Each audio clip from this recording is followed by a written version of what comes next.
So I remember it was the last week of drumming college, and each one of the tutors that we had were going to give us a piece of advice on the last day that we had with them.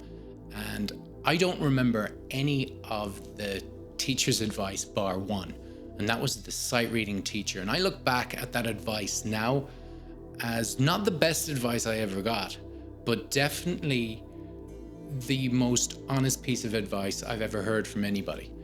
And let me just tell you what he said. So it was 10 minutes before the end of the class, and he looked out at us and he said, so I'm going to give you a bit of advice here. This is what we kind of have to do in the last class, and it's about your career. And he said, you're not going to like the advice I have for you, but it's my advice, and this is what I really think you should do. He said, go get yourself a job in IT or something like that. Get a 9-to-5 job and drum part-time. Drum on the weekends, drum when you want to drum, where you can pick and choose the gigs that you want to pick and choose. He said, you've no idea how tough it is to be a working musician, and it's not exactly like you think it's going to be. He said, I started off drumming, I wanted to be an entertainer. You know, I wanted to play in front of the crowd that were feeding off me, and I was feeding off them and entertaining people. He said, 90% of the gigs I do, nobody's even listening to me. He said 95% of those gigs, they don't even know that I'm there in the room. I'm just part of the furniture. And he just went on, and it was quite negative, but it was very, very honest. He went on to say, he's constantly chasing people for money, invoicing people, dealing with an accountant, paying revenue, all this kind of stuff. And what he was saying was that he basically was describing running a business. And that's what it is. That's the decision that you make when you say, I'm going to do it full time. I'm going to do it for a living. I'm going to become a professional. Everything changes, and everything changes from how you view drums and how you view music. See, the thing is, like, a lot of people think that, I'll do what I love for a living. And drumming is what you love. And yes, there's nothing more than I like, still to this day, sitting down, playing behind a drum kit. But when you do and play music for a living, the music that you play, if you want to have a successful business, if you want to have money coming in, it's generally the music you play isn't going to be music that you necessarily like. You know, the stuff that pays isn't funk music, isn't not fusion, it's not jazz, it's not musicians' music. It's quick steps, it's waltzes. That's the stuff that pays. That's, the cheesy stuff, the stuff that fills dance floors. That's what pays. So that's what you're going to be playing an awful lot of, unless you're very, very lucky. That's the stuff that you will be playing. So just remember that. So if you're doing it professionally, you will be doing that kind of music majority. Now, another thing is that, if you're a good player, if you run your business well, then you're going to be really, really, really busy. So you're going to be out 4, 5, 6 times a week. That's an awful lot of music. You're going to have to prep for those gigs. You're going to have to learn new songs. And then of course, just playing the gigs that are 2.5 hours, 3 hours long. That's a huge amount of music. And you'll find that your music, or your love for music, will kind of fade. I've seen it fade completely on people. I've seen it fade just a small bit. You ask most full-time musicians, when they're driving in their car, they don't listen to an awful lot of music. They just listen to podcasts. They listen to talk radio. Because, if you're doing music constantly full-time, on your days off, the last thing you want to do is listen to music. You want to give your ears a rest. For whatever kind of music that is. So it will change. It changes your outlook on music, and it makes everything a little bit more, different. And you're sacrificing a little bit of that when you do it full time. Now, when you're doing it full time, a great thing is that you're constantly improving.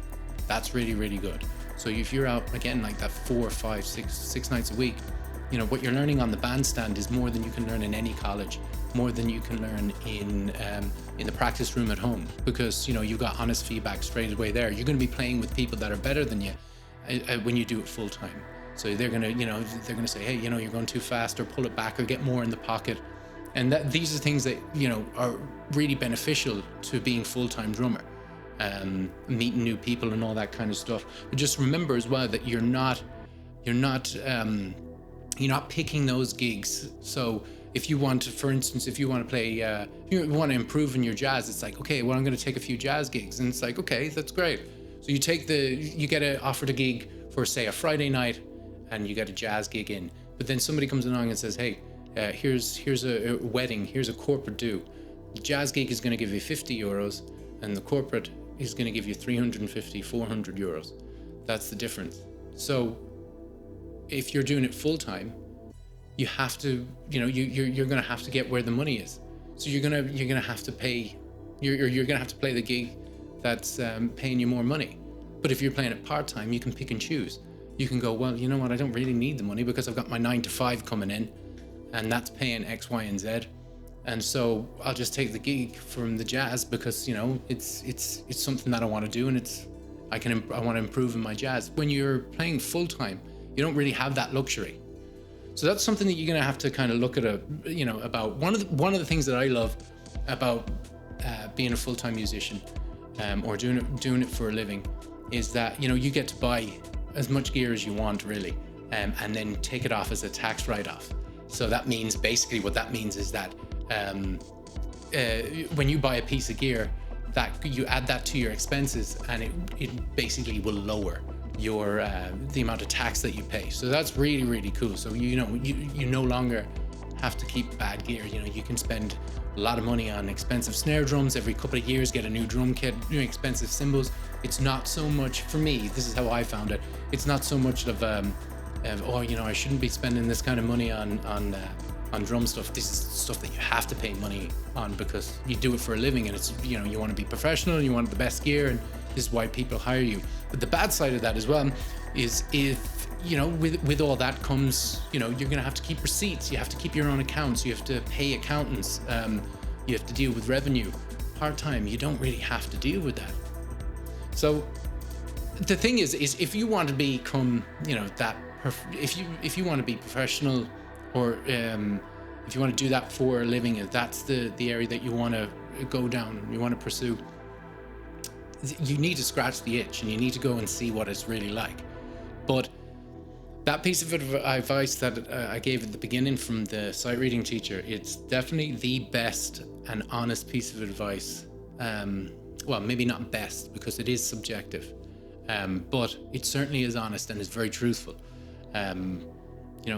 You are sacrificing, when you decide to do it for a living, you are sacrificing a certain amount of love for it, and you are, in a way, you're kind of tying yourself down to more the gigs that give you more money, that may not make you a better musician, but certainly do keep the bank balance going up.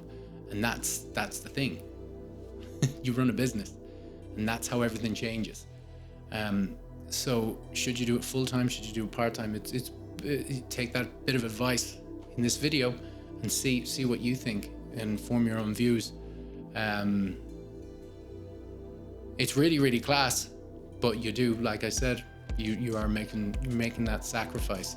There's nothing wrong with doing it part-time. There really isn't.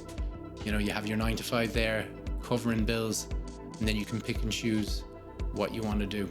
So have a think about it. Whichever way you're going to go,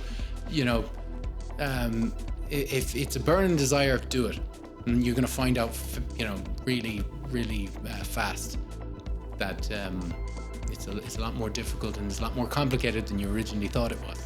Anyway, that's this video, guys. Let me know down in the comment section if you found it helpful, or if you have any questions, or if you have any advice for anybody. Put it down in the comment sections, and hit a like on the video, help me out, and subscribe if you haven't. Anyway, take it easy. See you next week, brand new video. Have a good one. Bye-bye.